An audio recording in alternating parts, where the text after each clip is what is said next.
Nu ska vi hem till en person som har varit i mediebranschen hela sitt liv. Hon har en podd med Pernilla Wahlgren, egna smycken och jobbar som programledare. Häng med upp till Sofia Wistam.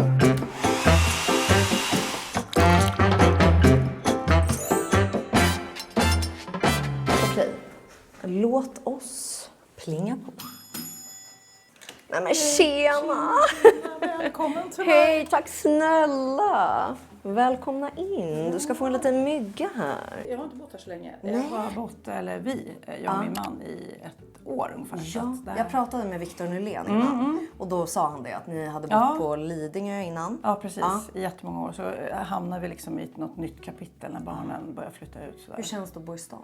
Det är så sjukt roligt. Alltså det är så kul va? Men det är också för att jag har gjort alla de andra liksom, kapitlerna. Så nu är det liksom kapitel bo i stan och inreda sin drömlägenhet. För det har vi gjort. Vi har verkligen gjort extra allt. Liksom. Ja, han sa också att ni har haft någon arkitekt som har hjälpt er med, eller? Ja, inte inredning så är jag som har kanske bollat med mig. För den är ju liksom, ja du kommer få se, den är inte som vanliga lägenheter. Nej, liksom. den ser helt otrolig ut av det man ser här. Ja, Och allting är omgjort, eller?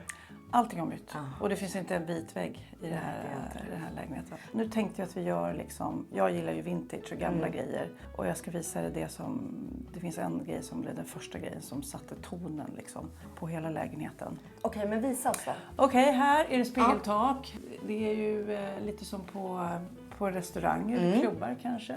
Det var lite rökfärgat glas som vi har satt där. Ja. Det får också känslan av att det är oändligt. Ja, precis. I liksom takhöjd här.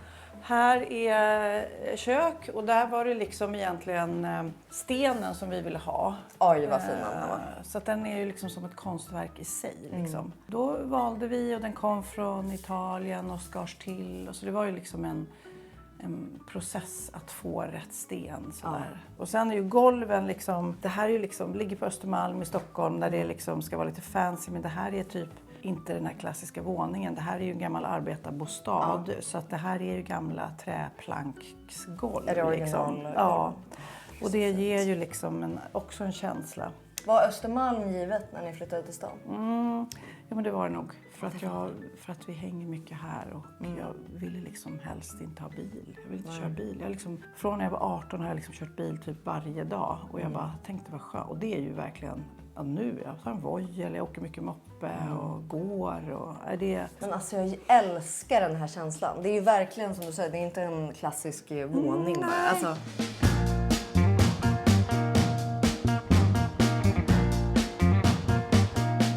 Det här är det första jag köpte. Jaha, var det här den? Ja. Det här är en Dux Playboy från 70-talet, en soffa som jag har velat äga. Du vet, vissa drömmer om att äga en Porsche. Jag har drömt om att äga den här soffan. Så när jag köpte den, vilket är helt sjukt att man kan köpa en soffa från 70-talet som ändå ser ut så här. Då köpte jag den utan nästan berätta för min man. Jag köpte den i smyg och sen sa jag, går den att ha så vill jag ha den. Och då funkar den. Och då satte den tonen till takmålningen. Alltså där är det också tigrar i taket så för att plocka upp. Har han samma stil? Tycker han att det här är så här, wild? Han skulle nog kunna ha en annan soffa. Men han gillar ju det som det blev liksom. Ja. Så att, och sen så är det ju nästan alla grejer här är ju vintage liksom. Den där fick jag av en följare som såg att jag hade köpt den här soffan. Och det där är ju liksom en matchande liggstol liksom. Men också den här snäckskalslampan är också en sån här som jag köpte i Tyskland som på auktion som kom. Det tog någon månad men alltså är det värt att vänta på. Ja. Hur lång tid har det tagit att få ihop det här hemmet? För det känns ju väldigt komplett nu. Nej, det såg nog ut så här för ett år sedan också. Ja, det är vissa grejer. Den här tavlan ropade jag in. Och det är också en gammal bild tagen i Monte Carlo av en fotograf. Och jag bara blev helt kär i den. För att den passar i det här hemmet liksom. Men också så fint på väggarna. Alltså det är så fint med det här träet på väggarna. Och liksom paneler byggde vi. Det satte vi dit liksom. Så. Det här ordet hade vi faktiskt i huset, men det är gjort av gamla strumpbyxor. Smälta strumpbyxor. Av någon liksom? Ja, det är någon konstnär som gör som... Är du väldigt inne i konst och sourcar? Jag jag har ju en passion för kanske roliga, härliga grejer. Men jag är en sån där som jag blir kär i en soffa, då tänker jag inte så här, vad ska jag ha soffan? Utan jag köper soffan och så hittar jag ett ställe för den. Hur gamla är era barn nu? Yngsta är 19 och äldsta är 33. Så att det är ju bara liksom, de är ju klara. Liksom. Bor någon kvar här? Knappt, lite grann. Han är i Spanien och pluggar nu, men vi har ett rum till honom. Här är sovrummet. När jag vaknar och öppnar dörren och tittar hitåt så tänker jag att jag är på ett butikshotell. Fler borde våga måla i tak. Det kan jag verkligen säga som råd, att för många är ju lite rädd för det. Det är bara att måla över. Ja, gud. Jag menar, ibland tänker jag så här, gud, undrar hur länge den där kommer vara kvar i taket. Du vet, när vi säljer den här lägenheten kommer folk, men jag tror inte att folk kommer röra den, för den känns ju så unik. Liksom. Ja, den känns jätteunik. Ja, det här är inte så mycket med det, ett sovrum, men det är ändå liksom... Men allting går ju, men har du fått hjälp med det, att allting går så mycket hand i hand? Ja, för definitivt. Allting är ju verkligen superfint. Oj, vad fint att du kan liksom sitta där. Det är lite härligt. Och det är också den där gamla speglar. Alltså man inte brukar köpa vintage, utan jag brukar gå på Auctionette eller Bukowskis. Just lampor och speglar kan man göra såna kap på, för folk förstår inte riktigt. Du vet, det är lättare att gå och köpa en ny lampa. Så tips, jag vet att de här fönsterlamporna köpte jag för 300 kronor, ett par. Och min man tyckte så här, men de där är inte så fina. Och sen la jag upp det på mitt Instagram, då fick jag någon som skickade en länk att de kostar liksom typ 10 000. Så att, och då blev de snygga, tyckte min man. Men han bara, de är inte dumma. Här är då väggmålning. Då är det en kompis till mig som målar, och då var jag också så här, skulle jag hitta en tapet med fåglar och de var så dyra, så jag bara, kan inte du måla på väggen istället? Då kom man hit och målade upp det där. Gud, det är så smart. Ja. Och man känner någon som kan måla. Alltså istället för att köpa tapeter. Och här sitter ni och äter mysiga middagar. Här sitter vi och äter mycket. Här gör jag reklam för eltandborste. Ja. Har du spelat in samarbete här? Jag ska göra. Har ni ofta vänner och så över? Bjuder ni hem mycket? Ja, det här är också, det var viktigt när jag nu gjorde min drömlägenhet. Det var ju liksom att kunna ha sköna stolar. För jag tycker ofta man sitter i obekväma stolar. Som här de är nya. Bland de få grejer som är nytt här i lägenheten från Soho House, som har också säljer möbler. Och så har ni en liten härlig balkong. Ja, den där är guld på. Nu har jag ju packat in det, men hela sommaren, för det är så mycket sol så bara vi men har det är legat. också skönt, det känns som att mitt över är kontor. Ja. Så då är det ingen där sen. Här är ju liksom mitt i stan. Jag skulle ju liksom kunna hoppa på ett ben till Stureplan. Jag brukar säga det. Jag kan säga att jag har varit naken på Stureplan i natt. För det är ju du varje är det natt. hela tiden. Jag sover på Stureplan. Och där är liksom ett extra kontor. Men gud, jag älskar mattan här. Det är mycket djur. Ja, det blir mycket djur. Och ju mer djur det blir, ju mer djurgrejer får jag i present. För alla tänker att du älskar det. Men det konstiga är att folk tror ofta att jag är väldigt galen. Men egentligen så jag vet inte hur galen jag är. I stilen eller i sättet? Ja, men du vet, en får köpa så här tokiga, roliga djurgrejer. Men jag är rätt specifik med vad jag gillar liksom. Badrummet är faktiskt dit vi kommer snart. Det är det minst galna i det här hemmet. Ja. Nej, är det så någon helt annan stil? Ja, eller det... Vad har du där, by the way? Är det där en garderob? Eller vad är liksom det där är garderober, typ liksom. Hur lång tid tog det att hitta den rätta lägenheten? Det tog nog ett halvår. Vi sålde huset först och så här vuxet, och sen lånade vi ett ställe att bo på tills vi hittade rätt liksom. Och sen så ville vi verkligen, som sagt det var en fin lägenhet, men vi ville göra, eftersom vi har bott i det här huset i 20 år, så bara, men nu ska vi göra vår lägenhet. Vilket vi har gjort. Känns det som att ni kommer bo här för evigt? Ja, inte om du frågar min man.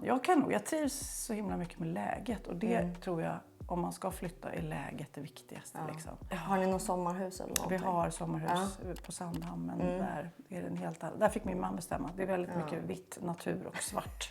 Men det passar skärgården? Det passar skärgården. Men ni har aldrig varit sugen på utomlands och flytta dit? Jo, men det kommer kanske i nästa kapitel då. Där först ska jag gasa och jobba lite till. Sen så kanske halvårsvis i alla fall. Det är så ruggigt här i Sverige, halvårsvis. Liksom. Jag vet. Men det känns som du är ganska mycket iväg.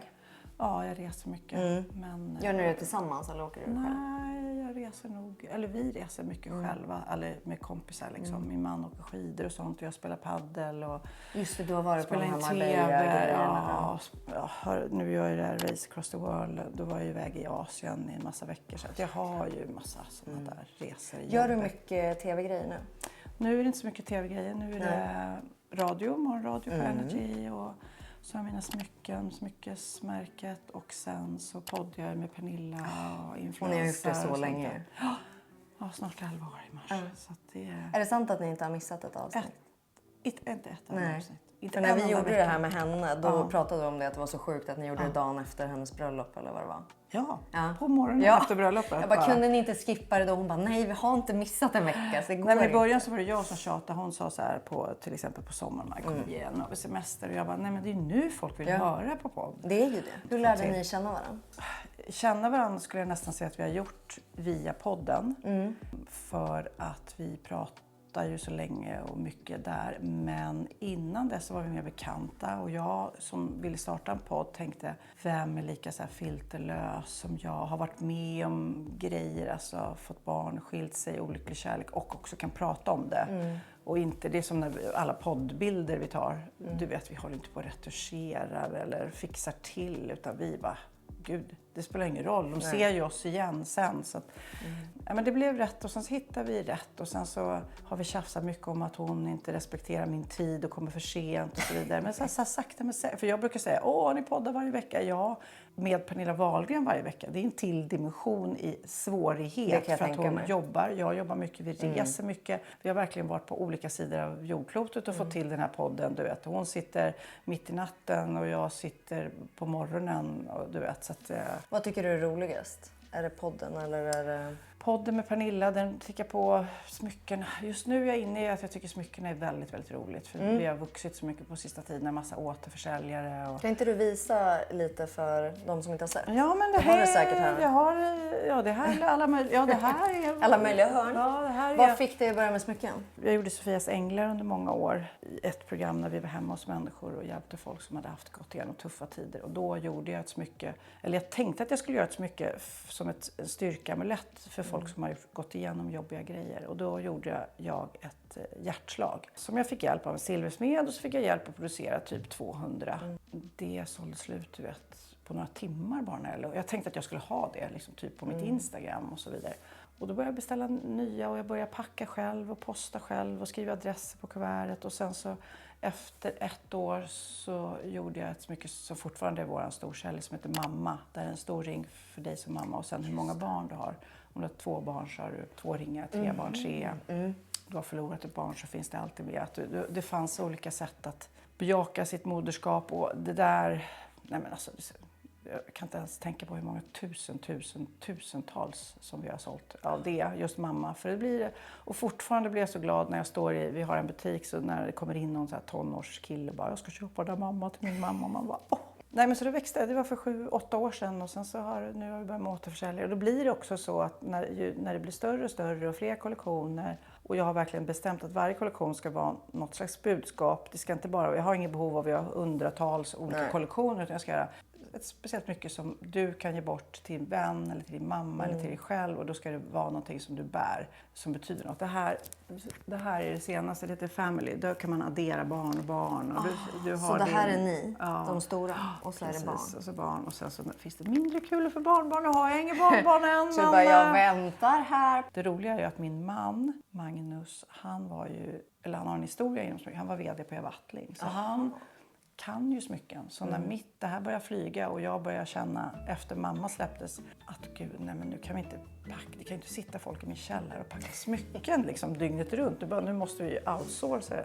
Och då sa han, jag ska steppa in och hjälpa dig. Jag bara, jag vet inget om personal och lager och att du vet, se till att det blir, att alla fabriker måste vara kvalitetssäkra. Du vet, det är så mycket logistik. Ja, men det är så mycket. Ja. Vill du se badrummet nu eller? Ja, men det vill jag. Ja. Jag tycker vi tar oss ditåt. Jag är så spänd på att se vad det är för stil. Ja, precis. Här har du ju någon fin materiell sak. Ja, den är faktiskt rätt ny.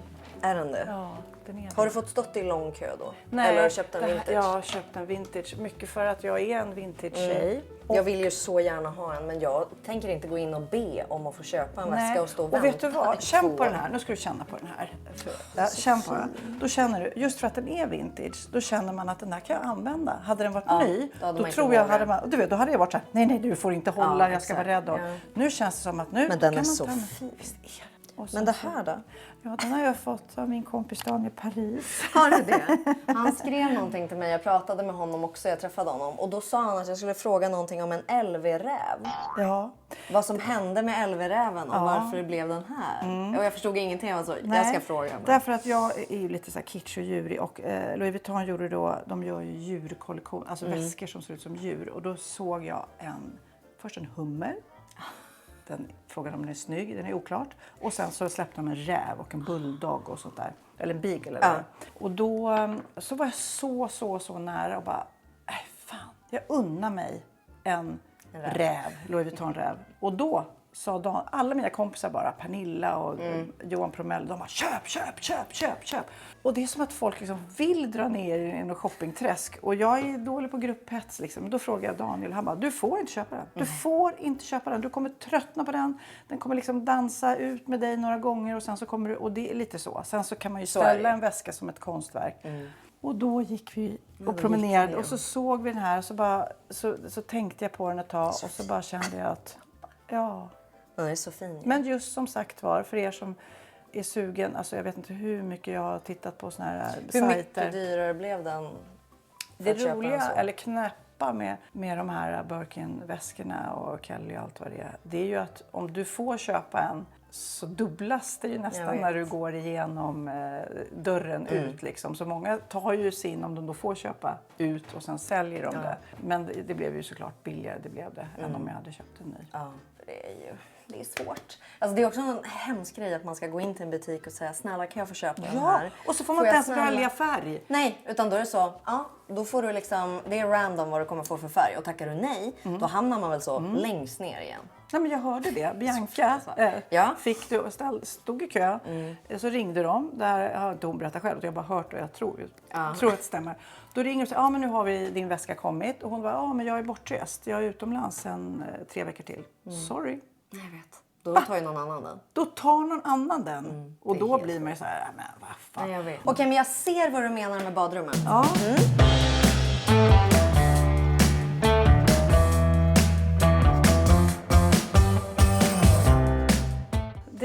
Det här är liksom en annan stil. Wow, men väldigt snyggt. Väldigt hotell, känner jag. Ja, men hela lägenheten är lite hotell. Liksom. Det passar ändå. Och det är marmor. Och det lyxigaste tycker jag är ju att det är fönster i badrummet.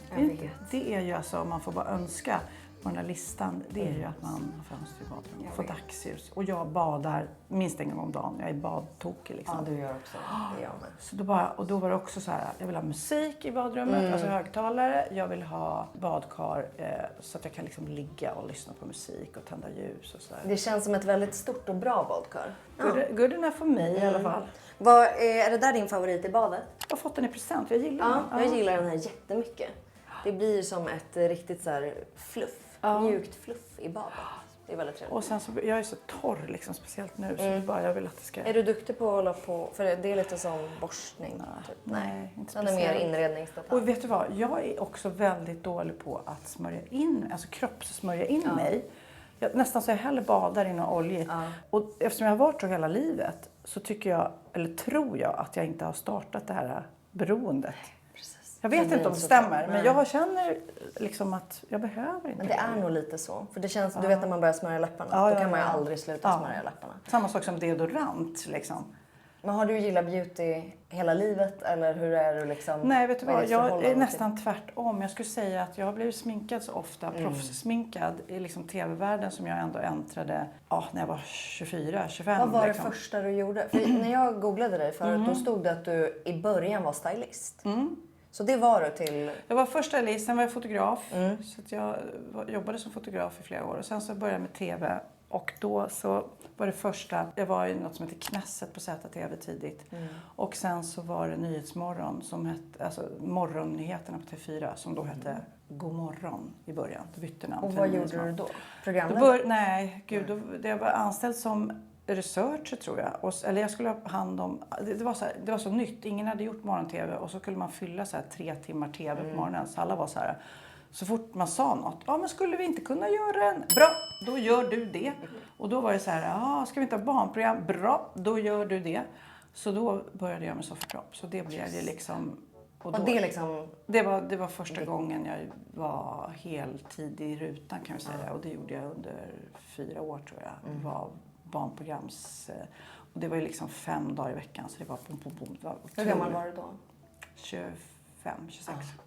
Och sen efter det, då började liksom mer och mer tv-jobb? Ja, nej men alltså jag har ju varit på kanal hela tiden sedan dess. Liksom mycket i början så var jag på nyheterna då eftersom Sofie Propp låg under Nyhetsmorgon. Men sen så gick jag till underhållningen och då var det ju liksom, jag tror jag har gjort allt. Från stora galor till, eller Grammisgalor till Fröken Sverige tänkte jag på häromdagen. Gud, var tog det Fröken Sverige? Och då var du med i det? Nej. Jag ledde. Det modell också? Jag gjorde Fame Factory. Då gick jag sen jag var på 4:an i många år. Sen var jag på 3:an och gjorde Fame Factory. Och sen så 5:an i många år. Så att jag har liksom var det där Sofias Änglar? Det var Sofias Änglar där. Var tanken i början, ville du jobba med tv? Eller blev det bara så? Nej, jag var fotograf tror jag primärt och tänkte att det skulle vara min grej. För jag gillar bild och form liksom. Och sen så typ där när Sofie Propp-idén kom, då var det mer så här, vem ska göra om jag kan göra det. Det blev liksom som att jag löste ett problem. Och sen så när man själv har provfilmat andra för programledaryrket till exempel. Det är så konstigt, vissa funkar. Och det har inget att göra med att man är snygg eller rolig, utan det är bara att man går igenom kameran. Och vissa gör det och andra inte. Det är jättekonstigt. Man kan inte sätta nästan fingret på vad det är. Men vad det jag skulle säga, just när det gäller smink och sånt, eftersom jag hamnade i den branschen tidigt och blev sminkad så tidigt. Så så börjar man ju liksom snå åt sig. Ja, men det där kändes fint. Den där nyansen på läppstift eller den. Jaha, det där ögonskuggan satt ju bra. Då börjar man liksom samla ihop sig. Men sen så blev det också, ofta är jag att jag inte vill sminka mig privat. Eller när, typ om jag bara går till radion eller går runt på stan, då sminkar jag mig inte. För att sen när jag ska göra något jobb eller gå ut på kvällen, då blir jag liksom förvandlad. Då blir jag liksom snygg-Sofia liksom. Så men det är det som är härligt. För att annars är man ju bara, då blir det ju aldrig ett wow. Nej. Då är man ju bara så. Nej, men då tänker jag, man har ju många blonda väninnor som säger, jag kan inte gå ut på stan utan att sminka mig. Och det vet ju såklart inte jag hur det känns eftersom jag är så mörk. Men... Ja, för du har ju så mycket drag. Ja, det blir ju mycket. Jag kan tänka mig, har man inga ögonbryn eller ögonfransar, det är klart att man kanske känner att man borde. Men synd om dem tycker jag. Tyvärr då. Alltså, för att det men är du så här mörk själv? Ja, alltså nu har jag inte ton. Man kan se att jag är lite... Du är lite brunare. Lite brunare skulle jag säga. Men jag har inte så mycket grått i alla fall. Men när du då gjorde mycket tv, blev det viktigt att ta hand om huden? Eller? Jag tror aldrig i livet, mitt långa liv, har somnat med smink. Och det gör ju många tjejer. Aldrig gjort. Det spelar ingen roll hur full jag är, höll jag på att säga. Nej, men jag tar bort smink och smörjer in mig. Har jag alltid gjort. Sen såklart så har man väl inte alltid haft dyrkrämer. Utan det kommer ju med ekonomin, höll jag på att säga. Och sen så, jag vet inte om jag inbillar mig. Det känns både som shampoo och hudvård är liksom att det går i cykler. Helt plötsligt så säger schampot eller håret nej, nu vill jag ha ett nytt shampoo. Jag vill inte ha det gamla schampot. Och man bara, va, det har ju funkat i alla år. Nej, hej då, nu måste du förnya det. Och samma sak med huden. Så ibland så bara måste man liksom resetta. Och det är jätteknasigt. Nej, det kan gå från ena dag till andra. Att man känner att det här schampot går inte längre. Nu blir det bara fett eller det händer ingenting. Det händer, nej. Så att jag använder schampomässigt så använder jag Ida Warg. Och har gjort jättelänge. Och det är ju superprisvärt. Och jag bara, nej, det här är superbra. Hur ofta går du till frisören? Eller gör du det? Eller färger hemma? Jag färger hemma. Gör det. Jag går till min kompis som klipper mig. Ja. Alltså klipper av lite bara toppar? Nej, ja precis. Eller klipper upp eller in. Och när jag sätter i löshår så bara klipper hon in så här. Okej, men då, hon är ändå frisör. Hon är frisör och snickrös. Men hon istället, så att jag har inte varit hos frisören på 10-15 år kanske. Men gör du ofta behandlingar? Ja, men det gör jag. Och då går till ett ställe där jag liksom säger vad tycker du jag ska göra. Nu har jag gjort det där laxsperma en gång. Har inte Pernilla också, jag tycker hon har fått ett sånt glow-up. Vad har hon gjort? Hon har gjort, nej, jag vet inte allt hon har gjort, men hon har gjort laxsperman flera gånger. Jag vet inte om det är det, kanske. Jag tror att jag har bara gjort det en gång och jag tror man måste göra det flera gånger. Gjorde du sån med spruta? Ja. In under liksom ögon? Och ja, jag gjorde här. I don't know. Nej. Det känns som att... Och botox, fillers, gör du så? Ja, med jämna mellanrum. Eller en gång om året kanske. Jag tycker det är så viktigt att man har rörelse. Jag har liksom, du vet, kolla. Alltså jag måste kunna ha en mimik. Men sen träffar jag någon som bara, nej! Jag får inte ha en rynka i pannan. Då tycker de att det är det snygga. Så att det är ju beror på lite vad man har för ideal. Vissa, det är som när tjejer gjorde stora bröst och jättestora så här, läppar och allt vad det är. Då tänker jag att det ser ju så artificiellt ut. Ja, men då är det de tycker är snyggt. Ja, liksom. exakt. Så tycker man det. Jag tycker inte att artificiella är så snyggt. Nej. Så jag går ofta och säger, vad kan man göra mot de här rynkorna? Och då är det någon så här, någon så här små vad det nu är för behandlingar de gör. Liksom, att det känns som stötar och allt vad det är. Och det är ju, har jag förstått, att man ska liksom skada nästan det som är under huden för att det är liksom att man ska bygga upp själv, det. liksom så här. Är det här ditt badrumsskåp? Det här är mitt, eller det är hela familjens badrumsskåp. Ja, det är det. Ja. Hur öppnar man det här? Det gör man så här. Nu hoppar jag in här mitt i videon för att tipsa er om 2 beautynyheter som ni inte får missa. Den här delen av videon är ett samarbete tillsammans med älskade X-Lash. Ni som har följt mig vet hur mycket jag älskar X-Lash och jag har ju deras eyepatches på mig typ varje dag. Och vi har ett otroligt tillskott i eyepatch-familjen. Vi har All In Glow Eye Gels. Och det här är en limited edition som passande nog har kommit till festsäsongen och är, ja men ni ser, svartglittriga. Så vad passar inte bättre än att ha de här innan festen, efter festen. Alltså de är ju dels väldigt, väldigt snygga och man älskar ju eyepatches som en accessoar. Alltså jag går ju ute med dem, ni har säkert sett det när vi har gjort videos och så vidare. Och de här är också fyllda med vegansk kollagen, ceramider och lakritsrot. Och jag har ju mina i kylen för att de ska verka ännu mer depuffing. Men de gör det av bara sig själv och de går även in och återfuktar. Jag tycker det här är en sån otroligt bra grund innan smink. Så ska ni nu på liksom jul, nyårsfiranden och så vidare, så är det här en så bra grund för att inte sminket ska krackelera sen när man lägger det över. Och de här jobbar som sagt på alla de här trötthetstecknen. Så perfekt också efter festen. Sen har vi även en annan nyhet. Och näst ut så har vi X-Lash Silky Mint Lip Butter. Och den här kommer i en så bra förpackning. Så man skruvar av locket så här. Sen skruvar man upp lipbalmet. Så man behöver inte ner i någon burk och kladda. Utan bara på fingret så här. Och ta på det. Och den har den här mintiga härliga doften. Och man känner liksom på läpparna att den har det här mintiga. Den innehåller bland annat jojobaolja och ceramider. Så den här går också in på djupet och verkligen återfuktar. Så jättebra att sova med, använda som en bas innan smink. Men ni ser hur glossig och fin den blir. Så den är också perfekt att använda tillsammans med smink. Bara för att få det här härliga glossiga på läpparna. Så här har vi sedan den perfekta grunden inför festligheterna, efter festligheterna och så vidare. Jag länkar de här produkterna under videon om ni är sugna på att kika in. Vad är din rutin här då? Alltså det här är... det här är min man och... Men gud, han har ändå en hel hylla här. Ja, fast det är en hel hylla och en son som är hemma ibland. Men dina barn då? Det känns Nej, men de som... är hemma så lite. Så ja, att, men jag tänker att yngre generationen, de är så himla intresserade. Av dofter och precis. smink och liksom allt. Ja, min son faktiskt som är hemma mycket, han har en hel parfymsamling in hos sig. Som är här parfym. Det här är min favorit och min mans favorit. Vi slåss om den här. By the fireplace, den är så jävla god. Den här är liksom, och den är ju unisex liksom. Så att om jag ställer den framme så kommer jag och min man, du vet, jag ställer den bakom för att han inte ska ta den. Och det här är tydligen någon dupe på den. Vart köper man det här? Ja, men det frågar jag inte.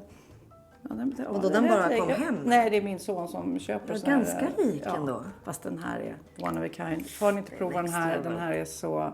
Jag tror också att det finns doftpinnar och doftljus i den. Oh my god. Det finns i alla fall doftpinnar för det ska jag tipsa, julklappstipsa min familj. Det här är annars min, man har ju, alltså jag har ju inte så mycket parfymer, men det här är min signatur, den har jag haft i alla år. Det här är Kenzo Jungle. Jag kräver rätt tunga parfymer. Alltså, för annars så försvinner de. Gud, det här är som minnen. Från att jag kanske var 16-17 till...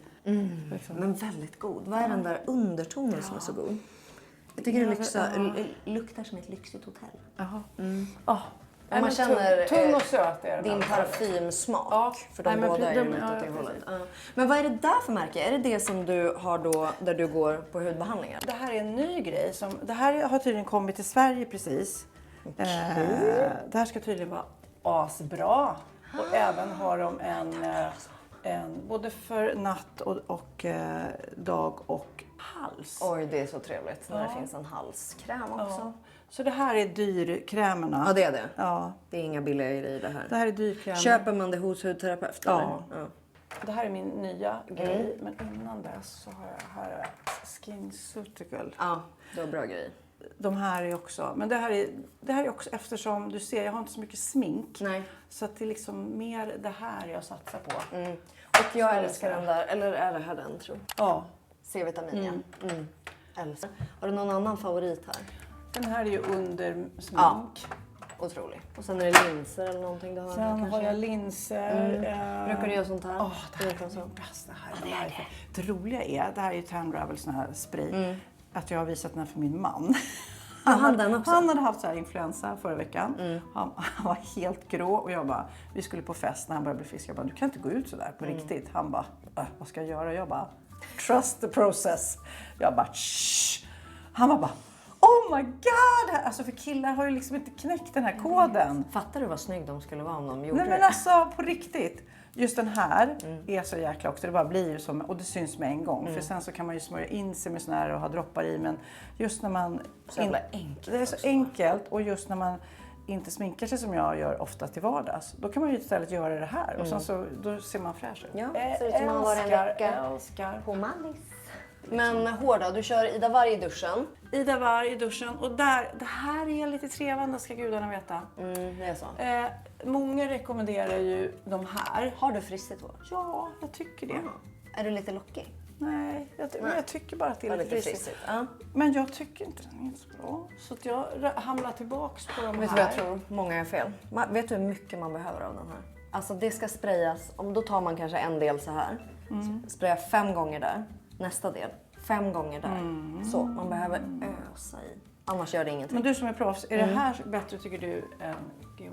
Jag tycker det är helt olika. Den här ska ju lägga sig som en hinna ute på håret och göra att det liksom trycker in frisset, stänger ute fukt. Det här är mer värmeskydd. Det där är mer bara så och sen så alldagligt. Fick jag det här märket också. Ja, vad tycker du om det? Jo men alltså, jag fick det rekommenderat av någon frisör som sa det så här är verkligen bra när du liksom bara vill få upp frisyren dag 2. Den här vet jag fortfarande inte riktigt hur jag ska använda. Nej, det här är ju som en allt i allo. Så du kan använda den i blött hår, i torrt hår, dra i lite nu. Men om jag har den här i blött hår, måste jag ändå hålla på och föna då? Nej, det behöver du inte.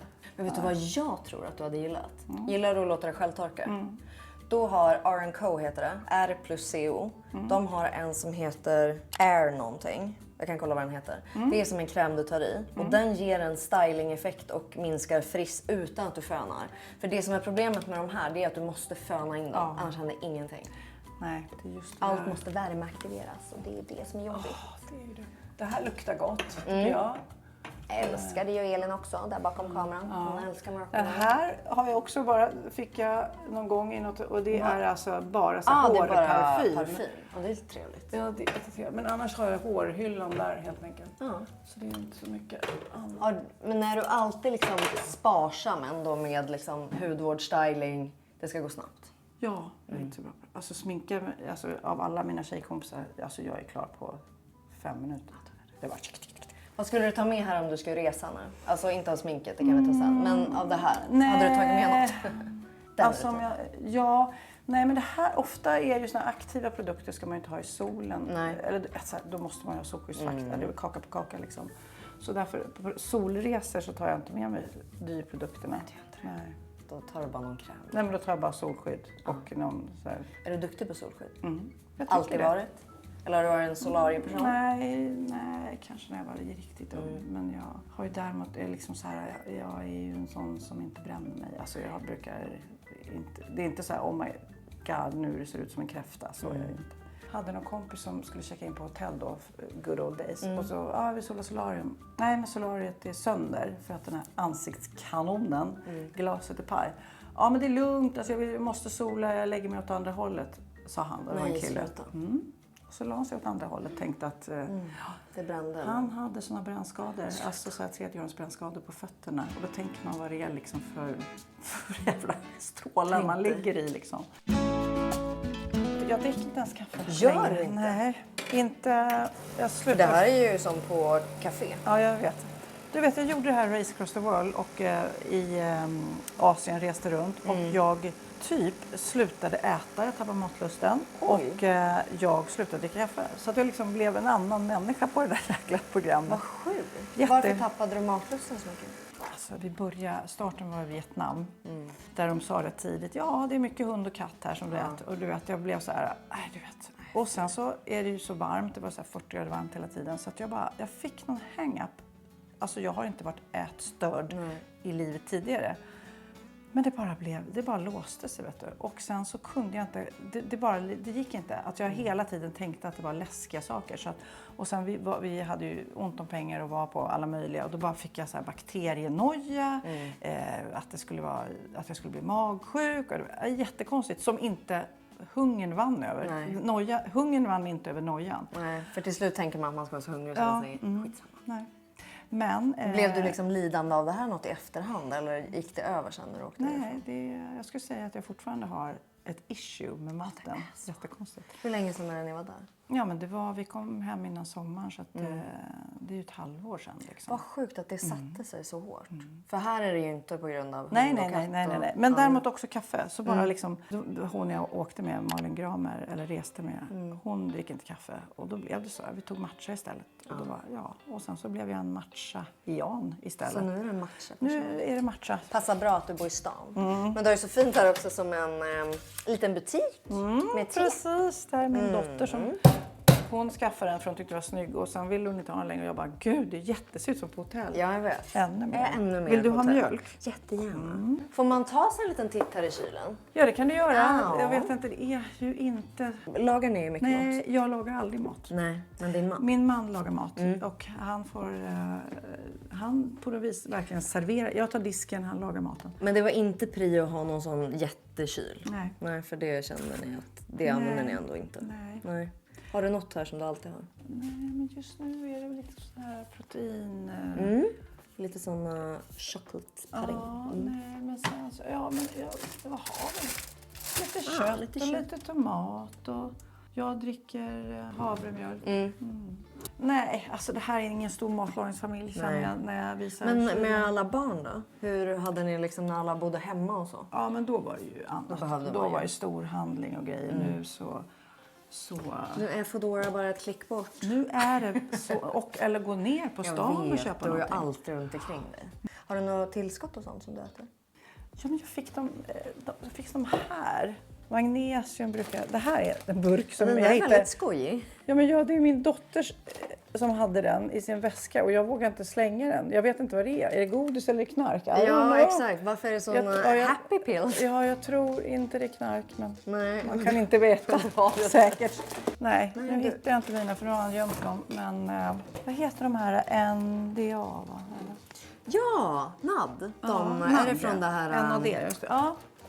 De här små burkarna. Ja, här är de. Titta. Det var långt bak där, ja. De här, Ja. jag fick för mig att man blir lite pilskare av de här. Är det så? Jag tror det. Va? Jag Vilken sa det av dem? Det är nog den där, om jag skulle gissa. Ja, det är NAD-plusset där. För de här är ju bara harmoni och sova. Jag fick för mig det. Jag vet inte om det kände var. så. Jag sa det till några av mina tjejkompisar och genast de bara, jag har beställt. I don't know. Det är ju liksom med åldern så ibland så blir man lite osynk med sin partner. Ja. Men därav att liksom... min man inte borde ställa undan dem. Nej, han borde ställa dem längst fram. Eller det kanske det han vill ha. Ja! Han bara, herregud vad jobbig han börjar bli nu. Ja, nu måste vi ställa bort dem. Bak. Hur tar man sig igenom liksom 20 år tillsammans? Har du några tips? Vet du vad? Jag har världens bästa man. Alltså. Han är så härlig på alla sätt. Men han är nyfiken och liksom låter också mig göra min grej. Han är inte svartsjuk. Jag reser och går ut och han med. Alltså det känns som att vi har en bra synk där. Och attraktion. Ja. Och då känns det som att men jag vill inte ha någon annan. Jag hoppas han vill ha mig resten av livet. Men Men det är ändå häftigt efter 20. Ja, men han är också hela tiden, vad ska man säga, på att investera i vårt förhållande. Så här, men nu måste vi resa bort du och jag, eller nu bestämmer vi bara du och jag ska göra det här. Att han tar tag i mig när jag är lite grann så här, nu jobbar jag. Vänta. Gör ni ofta Nu sådana tar små du den här tabletten. I med tabletterna här nu. Eller så är det du som får ge hand om. Ja, men han är superrolig på och känns, han är kul. Men hans bästa sida är att han är så nyfiken hela tiden. Ja, men här har jag läst om, ska vi prova? Det är kul. Ingen tröttis. Och jag ingen tröttis. Och jag kan känna att jag blir lite trött och mätt ibland. Liksom, så här, men gud. Det gör så mycket trevligt. Nej, men jag orkar inte. Du vet, han bara, nej men gud, jag läste om här restauranger, du måste gå dit och käka. Eller jag läste om den här upplevelsen, resan. Eller, nu gör vi det bara. Och då puttar han mig. Och vi jobbar ju tillsammans med smycken. Så vi har liksom stor del av livet ihop utan att tröttna på varandra. Gör han något mer eller har han helt börjat med det? Ja, men han är vd på ett annat bolag också. Liksom. Så att, han gör det som en sidogrej. Kul. Nej, han är en keeper, så kan man väl summera hela. Han är en keeper. Hade ni liksom någon dipp när barnen var små och så? Alltså, du får tänka på att han är min tredje barnpappa. Jag har ju barn med 2 andra innan Magnus. Så då var det... Så att därav att jag kan säga att jag lärde mig säkert väldigt mycket ifrån de förhållandena. Just det livet. Att vara småbarnsförälder är ju påfrestande, det vet många. Och också när man träffas då så vet jag kanske lite mer vad jag vill ha och inte ha. När man träffar någon senare i livet. Har han barn sen innan? Nej. Men däremot, så, jag vet inte, när vi träffades så kändes det, och jag ville verkligen att han skulle få barn eftersom jag hade det. Om han ska vara extra pappa till mina barn så känns det som naturligt att... Sammansvetsa kanske ännu mer. Precis, så att vi har liksom aldrig haft någon kris. Det är helt sjukt. Men det hade vi har du ju nog av innan. Det har jag haft nog av innan. Ja, som du förtjänade att det bara skulle och han vara... är också, vet du vad, han är också så här, jag kommer ihåg när vi träffades i början och när man typ hade ett bråk. Han bara, men gud, lugn, det här löser vi. Alltså vi måste bara prata, och man bara... är på väg att slänga en tallrik i väggen eller rusa ut. Det var så vanligt. Ja, för det är så man gör. Alltså, man ska bråka som på film, typ. Ja, jag vet. Och sen bara, men... Alltså du tycker så, jag tycker så, nu löser vi det här. Man bara... Okej. Ja, och det är svårt. Ja, jag vet. För det är rätt skönt att skrika ibland. Det får jag kasta inte. någonting. Han tycker att jag skriker. Om jag säger så här, då tycker han... Att du höjer. Skrik! Inte! Så Hur är din relation med de andra papporna idag? Nej, men de är bra. Ja. Men jag är lite killig så här. Jag ältar inte. Nej, skönt. Men gud, jag är väldigt rationell och ältar inte och är kompis med alla. Ja. Alltså, det är inte så här, gud, träffa han och ny och gör den och... Nej, du bara... Jag hade en kompis som sa till mig häromdagen bara, det är så tråkigt med dig, Sofia, du skvallrar ingenting. Nej, man vill du är skvallra inte så. och jag är så här, gud, det är svårt för det ligger liksom inte för mig. Nej. Men jag vet också att speciellt tjejer har det som lite som Jättemånga. kommunikation. Jag är inte heller så. Nej. Och sen när folk är så här, vad har du för skvaller? Jag bara, nej, ingenting. Ja. Hur träffades du och Magnus? Vi träffades i skidbacken i Verbier. Gud. Flex. Ni bara ramlade in i varandra i backen. Ja, nej, men det var någon kompis som hade liksom... Nej, mitt ex. Jag var där med mitt ex och han bara, du måste träffa min kompis som är här och säsonger. Och jag bara, nej, jag behöver inte träffa någon av dina kompisar, tack.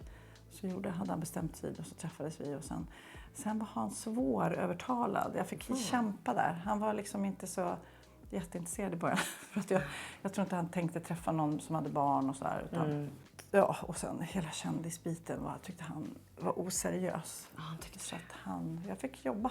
Vadå, han tyckte inte du hade något seriöst jobb typ? Nej, men han tyckte just det här med skvallertidningar och skvallerpress och så. Han bara tyckte att det var oseriöst. Och jag bara, jag kan inte göra något åt det. Det är ju liksom en del av mitt jobb. Men... Har du aldrig velat byta ut det till ett så vanligt jobb? Utan spotlights på sig? Ja, kanske. Man tänker det när man jobbar länge som jag då med någonting. Då vet jag inte riktigt vad jag kan annars. Alltså gud, jag kan ju inte bli frisör liksom. Nej, alltså, förstår du? Kunnat, men jag fattar alltså, vad du menar. Det känns ju som, samtidigt som många som byter yrkesroll senare i livet får så här, nej men gud, du är så bra på det du gör. Folk vill ju alla att man ska klippa sig och vill aldrig att man ska byta jobb. För att det är så tryggt att ha dig sådär. Ja. Och sen när man då gör det, typ klipper sig. Bara, gud jättefint, ja. Eller så typ, nej, men jag har anmält mig till den här kursen och ska bli silversmed. Gud vad kul. Så folk bara vill bromsa. Kanske för att de är avundsjuka. Ja, jag vet. Det finns en liten sån. Eller pusha ändå i fel riktning och köpa en räv. Vill du se räven? Ja. Okej. Han är ju jättesöt, men mer som en inredningsdetalj kanske. Det var tur du köpte den andra. Jag tänkte nog att det mer var så en bild av det på något sätt. Men det där är liksom som ett gosedjur. Vad kostade den? 60 000. Ja. Nej, det var tur du inte gjorde det. Nej, men det var faktiskt tur så här i efterhand. För att det blev en annan väska istället. Och jag är ju, alltså innan jag träffade Pernilla Wahlgren så hade jag inte en enda märkesväska, vill jag bara lägga till. Fortfarande har jag inte heller köpt en ny märkesväska. Sen så har jag några, men som sagt var, jag är ju vintage-tjej liksom. Ja. Okej, nu har vi lite smink här då. Jag förstår, du använder inte allt det här. För det var Nej, mycket. och sen så vill jag också bara säga att jag har ju en rutin, eller vad man säger, smink som jag gör. Och jag kan bara den och jag gör bara den. Så att jag har inte så mycket smink. Nej. Du vet, och nu har jag för sig flyttat hit också från huset för ett år sedan. Så då gjorde man ju av. Men alltså, Men jag tycker, många tycker det är kul med en sparsam rutin. För alla är ju inte så, nu har jag 50 steg. Utan man vill kladda på Okej, det. då säger jag så här. Om jag skulle sminka mig nu, då skulle jag haft först en bra hud. Eller jag brukar ha den här Charlotte Tilbury Magic under. Cream. Och den är ju väldigt härlig under. Sen så, beroende på om jag ska vara glansig. Sen så har jag provat de här. Har du provat dem? Ja, men är det olika färger eller? Det här är 2 olika färger. Men en är lite mörkare och ljusare. Det är alltså All I Am. Deras glow. Ibland har jag bara det här. För det är ju som en liten primer men ändå med lite lätt färg. Ja. Jag gillar dem jättemycket. Det här är... Ja, det är en 2 och en. Jag visste faktiskt att det inte fanns. Jag visste inte att det fanns en riktigt mörk också, men det finns det. Så att antingen kör jag det, men om jag inte vill vara helblank så kör jag Kylie. Just det, för de här är lite mattare i sin formel, eller hur? Precis, men fortfarande inte så täckande. För att jag köpte Kajas och de tycker jag är för täckande. Tycker du? Jag tycker att den där är för täckande? Ja. Jag tycker den är så lätt. Alltså den är det? ingenting. Men Jag tycker den där är mer täckande. Ja, den här har jag nu. Den här har jag nu i ansiktet. Ja. Men som du ser så har jag liksom ett behov av att tunna grejer. Jag vill inte ha kaka. Nej. Så att egentligen så är det beroende på vilken feeling jag vill ha. Ibland har jag bara den, ibland har jag den och lite sån. Och den där, kanske jag ska ge den till chans då. Om du säger att den inte är. Men har du någonting så här när du är lite brun och lite sommar? Hur blir det nu när det är liksom vinter? Eller åker du alltid iväg så du är lite brun? Jag önskar jag kunde säga så. Nej, men alltså jag har Charlotte Tilbury, den här Flawless har jag liksom, som är lite tyngre kanske. Som täcker om jag är helt blek. Liksom. För nu blir man ju vit. Ja. Men länge så vill jag ha, jag bara känns som, det är ju väl också kanske tv-sjukan att man har liksom ofta för mycket smink. Man känner som en kaka och det vill man inte ha. Nej. Sen så älskar jag de här. Just det. Brukar hon sminka dig någon gång? Det här är Pernillas? ju Jessica Wahlgrens och Maria Burings Skill Combine. De här är så bra. Jag vet inte om du har provat dem. Nej, men vi fick tips om det i ett annat avsnitt. Nej men alltså, de är, och då har man provat många concealers liksom, med ögonkräm i. Så att det både blir liksom att det blir som en ögonkräm och så att det lägger sig inte i några rynkor och så vidare. Den är så, den är liksom en wow. Ja, den är ultralätt och bara återfuktar typ. Sen är den här en go-to. Det är Kajas. Deras bronzer. Ja. Är det bronzer? Eller jag gör de här. Ja, exakt. Contouring-grejen. Lite contour bronzer. Men den är också rätt stark. Så att ibland, det här är ju också Skills Combine. Den här är också, jag provar den. Jättefin. Men delar du upp det undrar jag då? Tar du liksom bronzer, blush så? Eller gör du så här? Nej, jag delar upp det. Men det här, när jag började använda den här, då fick jag verkligen folk gick fram och frågade, vad har du gjort? Du har värsta glowen. Man bara, det är bara, alltså på riktigt så bara sa jag, det är Skills Combine, jag måste göra reklam. För att det är verkligen helt otroligt. Alltså vilken jäkla produkt alltså. Men den är så fin. Sen så kom de med en annan och den passade inte mig alls. De hade 2 färger. Exakt. Så att det är bara den här jag använder. Vad jättefin. Vad är det där undrar jag så mycket? Det här är Ida Wargs. Alltså jag har för dålig koll på deras sortiment. För de verkar ha hur mycket som helst. Ja, och den här har jag... Det är en bronzer också. Ja, den här tar jag lite över hela ansiktet. Som ett puder liksom. Bara för att matta ner. För att, om jag inte vill vara blank. Liksom. Och nu är jag rätt brun, det är därför jag har den här. Du ser, det är fortfarande bara på själva basen. Basen. Det är bara en bas. Och sen är det liksom inte så mycket mer. Det är bas och läppar känns det som. Hur ofta använder du det här? Ja, men varje gång jag sminkar mig. Ja, du gör det? Ja. Ja, det är alltid något på ögonen. Och vad gör du då? För det känns också som att du har lite sån kanske, eller? Jag har den här lite uppe och sen så den här är väldigt mörk så jag tar den här. Just det, och sen så tar jag lite under, lite och kanske under på den. Just det. Så att det är egentligen det här i mina ögon. Vad är bästa tipset du har fått av en makeupartist? Att inte gå för långt ner utan att man ska ta lite högre än vad man tror. För det är då man öppnar ögat liksom. Alltså när det gäller ögonskugga då går jag oftast på liksom pigment, att det ska sitta. MAC har ju väldigt bra. Ja. Men okej, du har ju mycket läppgrejer. Gillar du läppar? Jag är ju inte så extrem. Nej. Det här är faktiskt mitt senaste sminkinköp. Vad är det här för märke? Tarte? Ja. Säger man så? Och det är ju såna här liptint. Ja, det passar ju mig. För då sätter jag på det och sen eftersom jag är dålig på liksom att reapplya liksom. Så de här jag gillade dem. Alltså den här som är rätt mörk Den och känns, röd. exakt, den känns väldigt mörk. Vänta, den var... Ja, den är inte så kraftig. Ja, men den är det. Den ska Den bara har tagit liksom... lite slut här. Du ser det här? Ja, just det. Så den kommer sitta. Alltså som Ja, de där. sitter ju. Man får inte bort det sen. Vilken är favoritfärgen? Är det den mörka eller lite mer rosa? Rosa är mer vardags liksom, färg. Så att jag är liksom egentligen på jakt efter den bästa tinten för att det passar mig. Sen har L'Aquila. Det här är ju mer liksom... Jag fick en annan, det är en serie, de här var rätt nya och som var brun. Då tänkte jag, gud, vem vill ha bruna läppar? Den var så fin också. Ja, men det är väl också att de inte blir så mycket färg? Nej. Nej, rätt Det blir ju transparenta. Luktar gott. Nej, men det här är roligt med L'Aquila för att Pernilla då, hon har alltid haft lite komplex för sin så här, dekolletage. Att hon liksom är sliten och åldrats här. Och så var det någon dag jag bara, vad har du gjort? Liksom, jag tänkte, har du gjort någon behandling nu? För det är ju helt borta. Hon bara, nej. Hennes egen så här dekolletagekräm. Alltså det var sån skillnad. Jag bara, gud, jag hoppas du har tagit för- och efterbilder. För det såg, den... Ja, det har verkligen förändrats. Och det är ju liksom prisvärda grejer. Det är ju Ja, liksom verkligen. Men, och det är så kul tycker jag med dekolletagekrämer. För ofta glömmer man ju det. Man smörjer lite så här. Så det är ganska bra att få ner det hela vägen. Ja. Men du, sen har du lite Kylie. Nej, men det är lite så flygplatsinköp kan man väl säga liksom. Men jag har lite nude fäbless kanske, eller rosa. Den här är ju liksom, jag har inte så mycket Kaja. Jag blir alltid så nyfiken och känner ju såklart att jag borde fråga Bianca om vad och så vidare. Men så känner jag att alla frågar henne.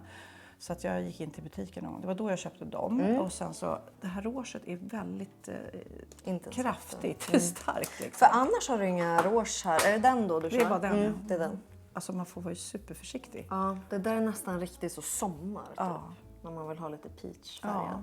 Det ser ju fint ut på andra, men det är alltså, som sagt, jag är inte så himla bra. Nej, men det är roligt tycker jag. All I Am, det är också så här svenska tjejer som har liksom, det är roligt. Och ja, det är väldigt många svenska tjejer och, här nu. och även Ida Warg. Ja. Svensk tjej, titta, det är jag vet, kolla det är här. överallt här. Alltså Gynning, herregud, du ligger också där.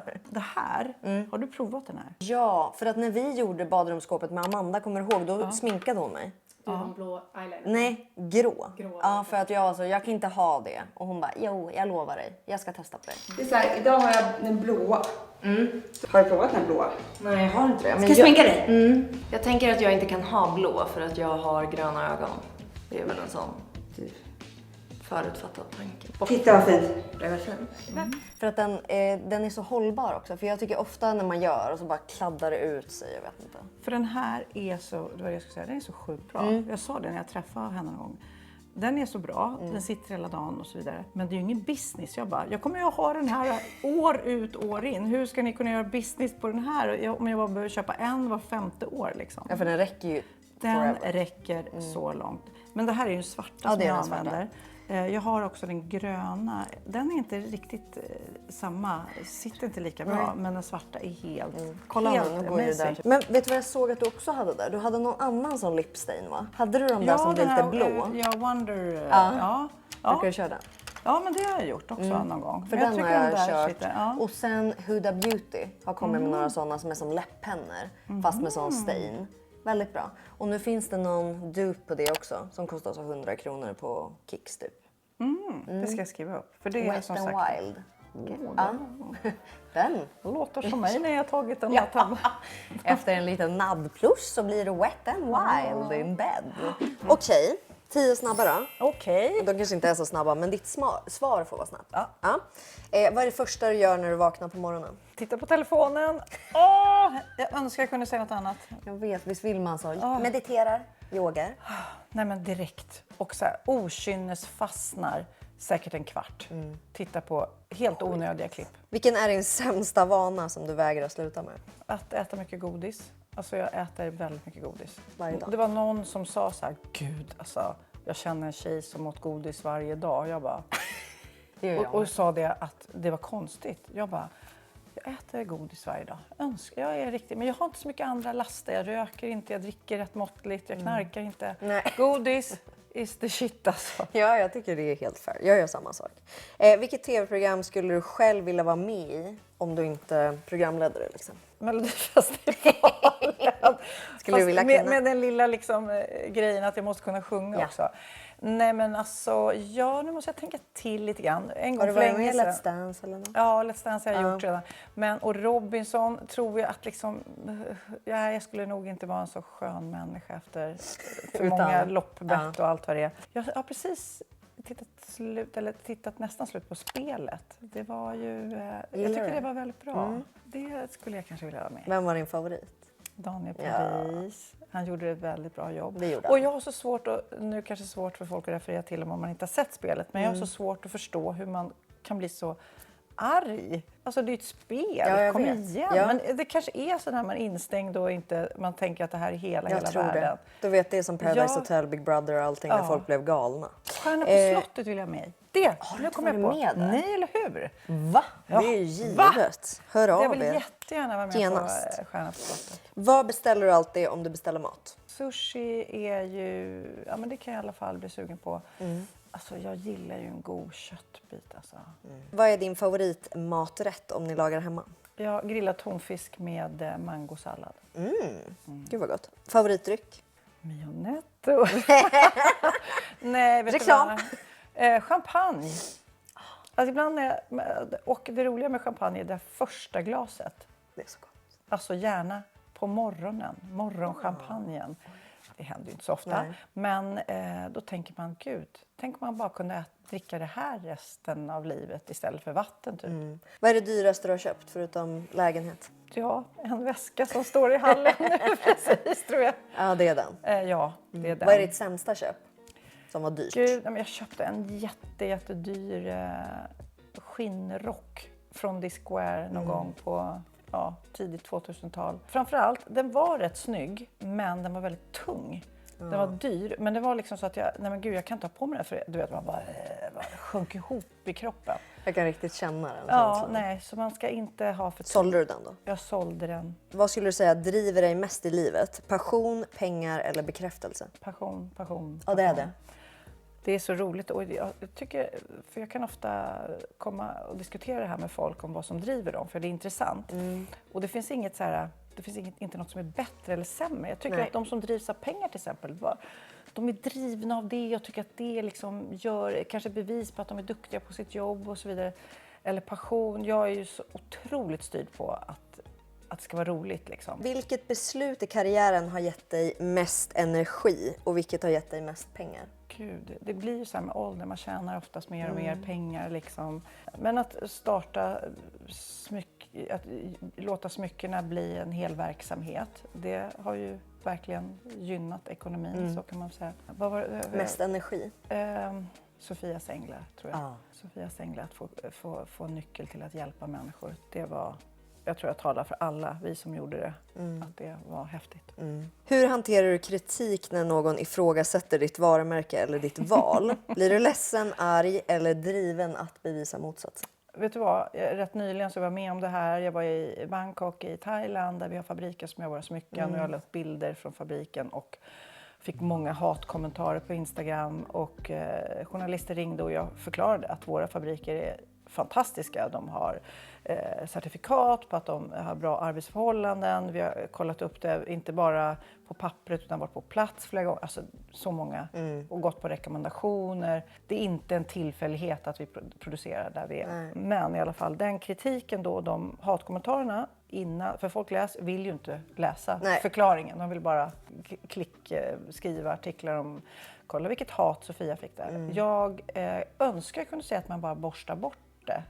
Man blir helt knäckt. Jag satt i någon taxi i Thailand och bara grät och trodde att man tänker jättemycket på sina anställda och på att man vill att alla ska förstå hur man har tänkt och hur noga man är. Och, alltså, det är svårt. Det tar ett tag för en att resa sig igen. Det tar några dagar innan man liksom borstar bort liksom ångesten. Och sen så gick det bra. Vi sålde mer än någonsin. Så att, jag tror att många kanske läste och fick svar på frågorna och upptäckte kanske att jag gjorde så mycket. Vad var det som många liksom blev arg på? De blev arga på att man producerar ett låglöneland och jag försökte förklara att alla som producerar smycken gör det där. Alltså alla de stora märkena här i Sverige gör det. Det finns tyvärr ingen sån i Norden. Kanske finns några i Europa men det blir en helt annan ekonomi och då går det inte att sälja till de priserna. Så att om man tänker hårdare så att inte köpa något eller producera ett låglöneland, då kan du inte köpa någon elektronik, du kan inte köpa några kläder nästan. Alltså förstår du, då får nog många se över sitt shoppingbeteende. Och det intressanta är när man blir knockad av någonting som det här, då så tänker man ju att alla ens vänner ska ringa. Men det var inte så många som ringde. För alla tänker att Sofia, hon är så tuff, hon tar inte åt sig av det där. Men det gör man faktiskt. Men blir det en drivkraft sen då att du blir så här, nu ska jag fan visa att det här är så bra eller? Nej, men just där och då så ville jag att varenda journalist skulle ringa. Och det var faktiskt bra. För att de ringde och jag gav svar och de skrev vad jag sa och kollade upp. Alltså jag menar, det funkade. Men de som inte var journalister men som ändå jobbar på vissa nättidningar utan att vara journalister och bara tänker, jag gör en grej på hatkommentarerna. Där blir man ju arg och vill åka hem till dem personligen och bara, jag vill förklara mig. Men journalister är ju ofta så, om det är något som skrivs, då vill de höra bådas versioner och vad är det här? Och då fick de ju svar. Har du haft några stormar innan? Nej, jag och Pernilla haft för många år sedan när vi började podden typ några stormar. Men det var ju någon nyhetsmorgon tjej som la upp också. Alltså, så skrev jag bara, dagligen får jag höra att jag är ful, inkompetent, tjock eller du vet. Och man bara, du vet. Och folk är liksom de här trollen, ofta de kontona som skriver är ju liksom, har inga följare. Du vet att de startas upp bara för att sprida hat liksom. Och det är väl baksidan av den här världen? Men jag är rätt förskonad måste jag säga. Pernilla, Bianca, de har ju haft du ser det ju på nära håll hur mycket och det är. Pernilla är ju otroligt luttrad. Hon bara, skit i dem. Och jag bara, okej, skit i dem. Alltså, de måste ha blivit så himla tuktade genom åren. Ja, och gulliga, fantastiska Bianca som är en sån ödmjuk, generös, varm person liksom, som verkligen inte ska få något Nej, det är så hat. fruktansvärt. Jag blir helt tokig liksom. Om de visste liksom vilken skör och fantastisk människa de liksom slår på. Hallå? Men det är som att de inte tror det är en människa. Nej, men jag menar det hon har gjort och det hon... det är bara hatten av. Jag är så full av beundran. Okej, sista segmentet. Du har fått välja 3 produkter. Japp. Vad har du valt? Du, den här favoritparfymen, som sagt var unisex, både jag och min man använder den.